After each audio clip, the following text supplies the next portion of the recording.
दिल्लीमध्ये सोनम वांगचुक यांचं जे उपोषण सुरू आहे, या उपोषण स्थळावरून एक मोठी बातमी समोर आलेली आहे। ते म्हणजे सोनम वांगचुक यांना तातडीनं रुग्णालयामध्ये नेण्यात आलेलं आहे। उच्च न्यायालयाच्या आदेशानुसार सोनम वांगचुक यांना दिल्ली पोलीस आणि रुग्णालयाच्या पथकाने आता रुग्णालयामध्ये नेलेलं आहे। आणि त्यानंतर आपण पाहतोय की या ठिकाणी मोठा गोंधळ आहे तो सुद्धा निर्माण होतोय। अनेक आंदोलनकर्ते आहेत ते सुद्धा आता आक्रमक झालेले आहेत आणि मोठी आहे ती सुद्धा आता या ठिकाणी वाढू लागलेली आहे। पोलिसांचा हा सुद्धा मोठ्या प्रमाणात तैनात करण्यात आलेला आहे। सुरुवातीला सोनम वांगचुक यांच्याशी पोलिसांनी चर्चा केली आणि त्यानंतर त्यांना या ठिकाणावरून रुग्णालयात हलवण्यात आलं। तर त्यांना कोणत्या रुग्णालयात नेण्यात आलं आहे माहिती मात्र अजूनही समोर आलेले नाहीये। पण पूर्ण ठिकाणावरून आंदोलन करताना या ठिकाणी शांत राहण्याचं आवाहन पोलिसांकडून करण्यात येत परिस्थिती आहे ती काहीशी बिघडत चाललेली आहे। गेल्या 20 दिवसांपासून सोनम वांगचुक यांचे या ठिकाणी उपोषण सुरू होतं। आजचा या उपोषणाचा 21वा दिवस होता। मात्र त्या आधीच दिल्ली पोलिसांनी आणि डॉक्टरांच्या पथकाने त्यांना हलवण्यात आलेलं आहे। थोड्याच वेळात त्यांच्या प्रकृतीविषयीची माहिती देण्यात येईल असं दिल्ली पोलिसांकडून आता सांगण्यात आलेलं आहे। पण आंदोलक आहेत ते मात्र आता आक्रमक होत आहेत। आपण पाहतोय की सोनम वांगचुक यांना या ठिकाणावरून हलवल्यानंतर आंदोलक आहेत ते मोठ्या प्रमाणात आक्रमक झालेले आहेत। कुठेतरी पोलिसांकडून हे आंदोलन दाबण्याचा प्रयत्न केला जातोय असं सुद्धा आरोप आंदोलकांकडून केला जातोय आणि त्यामुळे अशा पद्धतीने आंदोलक या ठिकाणी गोंधळ घालतात। पोलीस त्यांना या आंदोलन स्थळावरून बाहेर नेतात।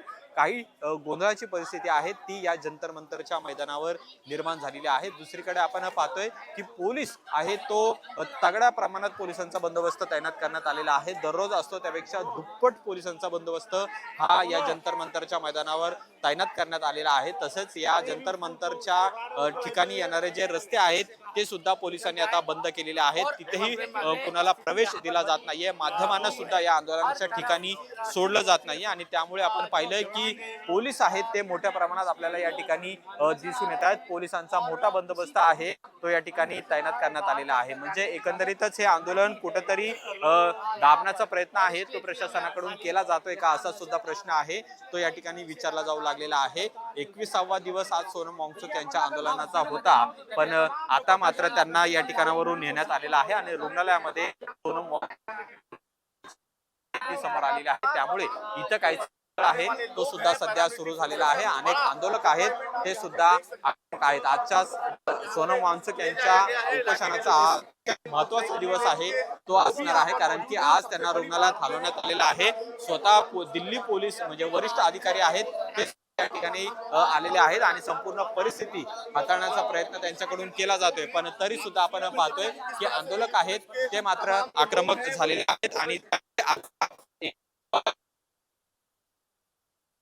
दिल्ली पोलिसांनी सोनम वांगचुक यांना रुग्णालयामध्ये नेलेलं आहे आणि त्यांची तब्येत बिघडल्याची माहिती समोर आलेली आहे। सुरुवातीला दिल्ली पोलिसांनी त्यांच्याशी चर्चा केल्यानंतर आता त्यांना रुग्णालयामध्ये उपचारासाठी नेण्यात आलेलं आहे। आपण पाहिलं की 2 दिवसापूर्वीच उच्च न्यायालयामध्ये याबाबतची द्या अशा पद्धतीची मागणी करण्यात आलेली होती आणि त्यानंतर आता आपण पाहतोय की सोनम वांगचुक यांना आज 21व्या दिवशी आहे ते रुग्णालयामध्ये नेण्यात आलेला आहे आणि तिथे त्यांच्यावर उपचार सुरू आहेत। पुन्हा एकदा आपण हा पोलिसांचा बंदोबस्त पाहतोय। मोठ्या प्रमाणात दिल्ली पोलीस आहेत ते या जंतर मंतरच्या मैदानावर तैनात करण्यात आलेले आहेत। वेगवेगळे फोर्स आहेत ते सुद्धा तैनात करण्यात आलेले आहेत। कुठेही आंदोलन चिघळू नये याची खबरदारी आहे ती दिल्ली पोलिसांकडून घेतली जाते। पण 21व्या दिवशी सोनम वांगचुक यांना मात्र आता या जंतर मंतरच्या मैदानावरून पोलिसांनी हलवलेलं आहे आणि रुग्णालयामध्ये त्यांना नेण्यात आलेलं आहे। गेल्या 20 दिवसांपासून सोनम वांगचुक हे उपोषण करत होते। अन्न ते घेत नव्हते, फक्त पाणी ते पीत होते आणि त्यामुळे त्यांची प्रकृती आहे ती सुद्धा ढासळत चाललेली होती आणि कुठेतरी हे आंदोलन आता निर्णायक वळणावर येत असताना मात्र आज दिल्ली पोलिसांनी त्यांना तातडीनं रुग्णालयामध्ये हलवलेलं आहे आणि त्यांच्यावर आता दिल्लीतल्या रुग्णालयामध्ये उपचार सुद्धा सुरू आहेत। मात्र परिस्थिती आहे ती जंतर मंतरवरची ती आता काहीशी तणावाची निर्माण झालेली आहे। कॅमेरामन रोहित वनकटेसह अमोल धर्माधिकारी, LS मराठी, दिल्ली।